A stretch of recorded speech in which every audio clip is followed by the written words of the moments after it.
Dhoma e tregtisë që mban emrin Acidad në të vërtetë është një bashkim biznesesh shqiptare dhe të huaja që synojnë të shtojnë investimet këtu në Shqipëri.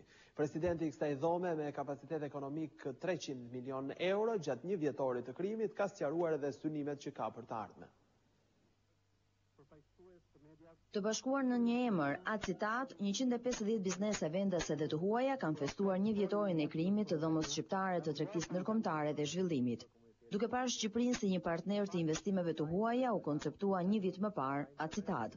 Dhoma e tregtisë përfshin disa sektorë si ndërtimi, shëndetësia, mobileria apo industria. Presidenti i saj deklaroi se kompanitë e Acitat kanë një kapacitet ekonomik që kap shifrën e 300 milion eurove.